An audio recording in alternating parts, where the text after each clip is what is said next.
नमस्कार दोस्तों, आप सभी का स्वागत है आपके अपने यूट्यूब चैनल बीजे क्लासेस पर। तो आज से शुरू करने जा रहे हैं हम हिंदी की क्लास, जो इस चैनल पर हमारी पहली क्लास है। और आज हम इसमें पढ़ेंगे वर्णमाला। क्या पढ़ेंगे? वर्णमाला। ये पहला चैप्टर, ठीक है। पहला चैप्टर क्या पढ़ेंगे? वर्णमाला पढ़ेंगे। ये क्लास आपके सभी एग्जाम यानी टेट, सुपर टेट्स, इन सभी के लिए काफ़ी इम्पोर्टेंट है। तो चलिए शुरुआत करते हैं। अगर आपको वीडियो पसंद आए तो वीडियो को लाइक करें, और आपने हमारा चैनल सब्सक्राइब नहीं किया तो हमारे चैनल को सब्सक्राइब करें। तो देखिए वर्णमाला, सबसे पहले देखिए वर्णमाला की परिभाषा। वर्णमाला की परिभाषा क्या होती है? तो जो वर्णमाला की परिभाषा होती है वो होती है वर्णों के व्यवस्थित समूह को, यानी कि वर्णों के व्यवस्थित समूह को या क्रमिक समूह को वर्णमाला कहते हैं। ठीक है, क्या होती है? वर्णों के व्यवस्थित समूह को वर्णमाला कहते हैं। ठीक है, आगे देखेंगे। जो हिंदी में हिंदी वर्णमाला कुल वर्णों की संख्या होती है वो कितनी होती है? 52 होती है हिंदी वर्णमाला में। और जो कुल वर्णों की संख्या होती है वो होती है 52, यानी 52 होती है। कितनी होती है? 52। ये आपको ध्यान रखना है। ठीक है, आगे देखेंगे।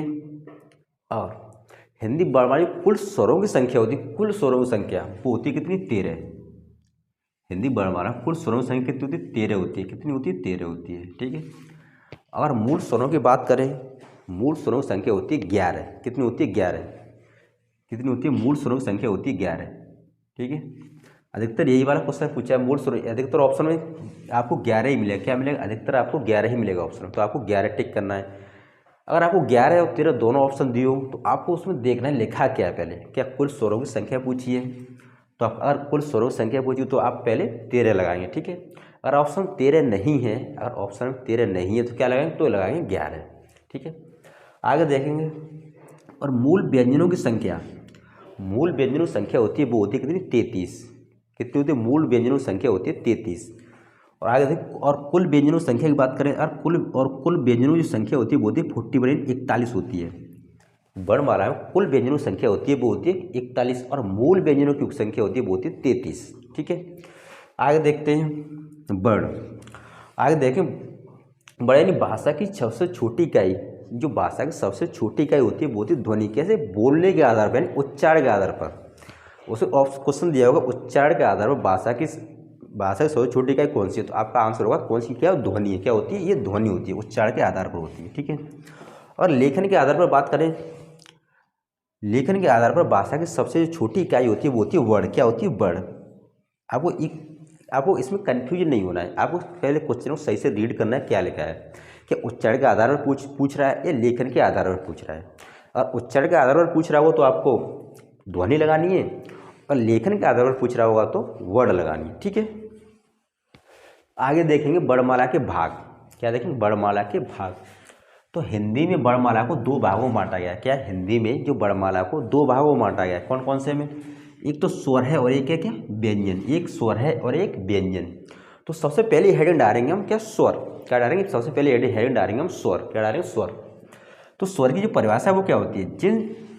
जिन वर्णों के उच्चारण में, क्या है? जिन वर्णों के उच्चारण में किसी अन्य वर्ण की सहायता नहीं ली जाती उन्हें स्वर कहते हैं। क्या है? जिन वर्णों के उच्चारण में किसी अन्य वर्ण की सहायता नहीं ली जाती उसे स्वर कहलाते हैं। ठीक है, क्या कहलाते हैं? सर, जिन वर्णों के उच्चारण में किसी अन्य वर्ण की सहायता नहीं ली जाती है उसे क्या कहते हैं? स्वर कहते हैं। जैसे अ, छोटा आ बड़ा, छोटी ई बड़ी, उ रे ए ऐ और ओ औ, और अंग है। क्या? अंग और है। इसमें क्या होता है? जैसे हमने पहले आपको पीछे बताया था कि जो वर्णमाला में जो स्वरों की संख्या होती है, कुल स्वरों की संख्या होती है वो होती है 13, और जो मूल स्वरों की संख्या होती है वो कितनी होती है? 11 होती है। तो उसमें क्या होता है?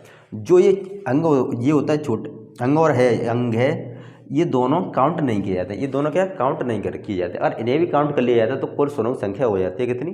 13।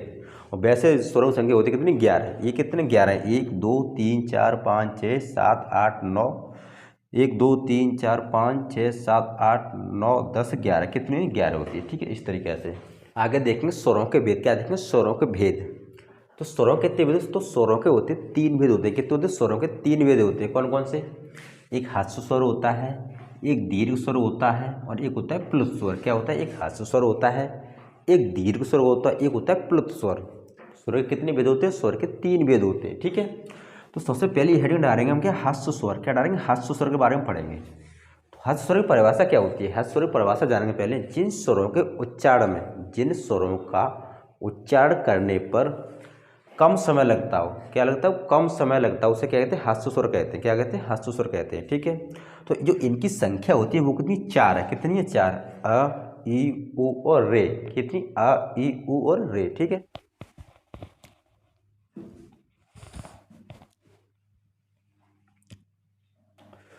अब हम आगे देखेंगे, अब हम आगे देखेंगे दीर्घ स्वर। हस्त स्वर के बाद देखेंगे क्या देखेंगे? दीर्घ स्वर। देखेंगे क्या देखेंगे? दीर्घ स्वर। तो दीर्घ स्वर की परिभाषा क्या होती है?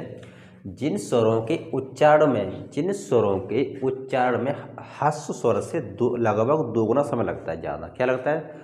हस्त स्वर से लगभग दोगुना ज़्यादा समय लगता है। ठीक है, क्या है? जिन स्वरों के उच्चारण में हस्त स्वर से दोगुना समय लगता है उन्हें दीर्घ स्वर कहते हैं। क्या कहते हैं उन्हें? उन्हें कहते हैं दीर्घ स्वर। और जो दीर्घ स्वरों की जो कुल संख्या होती है वो कितनी है? दीर्घ स्वरों की जो कुल संख्या है वो है 7। कितनी? 7 है। दीर्घ स्वरों की कुल संख्या कितनी? 7 है। कौन कौन से? एक तो आ है, बड़ी ई है, बड़ा ऊ है, छोटी ए है, बड़ी ए है, ओ है और औ है। क्या है? ये दीर्घ स्वरों की संख्या है। दीर्घ स्वरों की कुल संख्या कितनी? 7 होती है। ठीक है, आगे हम बात करते हैं प्लुत स्वर की। किसकी बात करते हैं? प्लुत स्वर की। तो प्लुत स्वर की परिभाषा क्या होती है?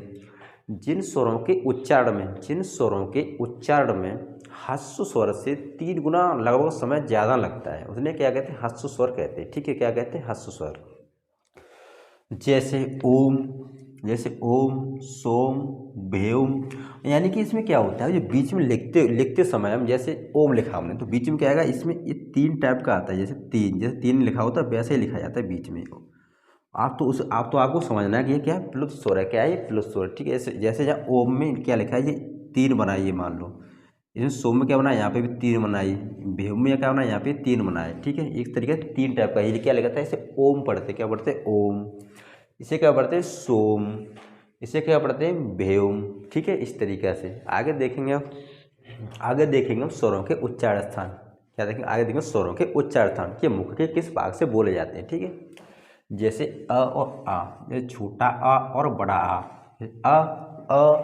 और आ, यानी कि कहाँ से बोले? कंठ से बोले जा रहे हैं। अ और आ कहाँ से बोले जा रहे हैं? कंठ से बोले जा रहे हैं। कहाँ से? कंठ से। ठीक है, अ और आ कहाँ से बोले जाते हैं? कंठ से बोले जाते हैं। ठीक है, अब बात करते हैं छोटी ई और बड़ी की। ई, क्या? छोटी ई और बड़ी ई। ई कहाँ से? तालु से। ई कहाँ से बोले जाते हैं? ई। छोटी ई और बड़ी को जो उच्चारण स्थान होगा तालु है। क्या है? तालु है। ठीक है, क्या है? तालु। और छोटा ऊ और बड़ा ऊ, छोटा ऊ और बड़ा ऊ कहाँ से बोला था? ओष्ठ से। कैसे बोला था? ओष्ठ। यानी कि इसका जैसा नाम है वैसे इसे, जैसे ऊ यानी ओष्ठ, छोटा ऊ और बड़ा ऊ किससे बोला जाता है? ओष्ठ से बोला जाता है। क्या उससे बोलता है? ओ ऊ यानी ओष्ठ। इसके किसका प्रयोग हो रहा है? ओठ का प्रयोग हो रहा है। ठीक है, ए और आई, छोटी ए और बड़ी ए, ये किससे बोले? कंठ तालु से बोले। किससे बोले? कंठ तालु से। यानी कि अ प्लस ई मिलकर क्या बनता है? अ और प्लस ई मिलकर क्या बनता है? ए बनता है। क्या बनता है? ए बनता है। तो आ को हम किससे बोलते थे? आ को बोलते थे हम कंठ से, और ई को किससे बोलते थे? तालु से। तो इसलिए दोनों को मिला क्या बन जाता है? ए बनता है। इसलिए क्या छोटी ए और बड़ी ए को बोलते हैं कंठ तालु से। किससे बोलते हैं? कंठ तालु से बोलते हैं। ये आपको ध्यान रखना है सभी। ऐसे छोटा ओ और बड़ा ओ ये किससे बोले जाते हैं? बोलते हैं कंठोष्ठ से। किससे बोले जाता है? कंठ ओष्ठ से बोले जाता है। यानी कि अगर छोटा आ और ऊ को मिलाते हैं तो क्या बनता है? ओ बनता है। क्या बनता है? ओ बनता है। तो आ को किससे बोलते हैं? आ को हम कंठ से बोलते हैं और ऊ को किससे बोलते हैं? ओठ से बोलते हैं। किससे बोलते हैं? ओठ से। इस तरीके से आपको याद रखना है। यानी कि छोटा आ और बड़ा ऊ कंठ से बोला जाता है, छोटी ई और बड़ी ई तालु से बोली जाती है, छोटा ऊ और बड़ा ऊ ओठ से बोला जाता है, और छोटी ए और बड़ी ए कंठ तालु से बोली जाती है, और छोटा ओ और बड़ा ओ कंठ ओष्ठ से बोला जाता है। ठीक है, तो आज की इस वीडियो में बस इतना ही। अब अगली वीडियो में पढ़ेंगे, हम इस वीडियो स्वर पढ़ चुके हैं सभी, अगली वीडियो में पढ़ेंगे व्यंजन। तो आज की वीडियो में बस इतना ही। अगर वीडियो पसंद आए वीडियो को लाइक करें, चैनल को सब्सक्राइब कर लें, और हमारा दूसरा वीडियो देखना ना भूलें।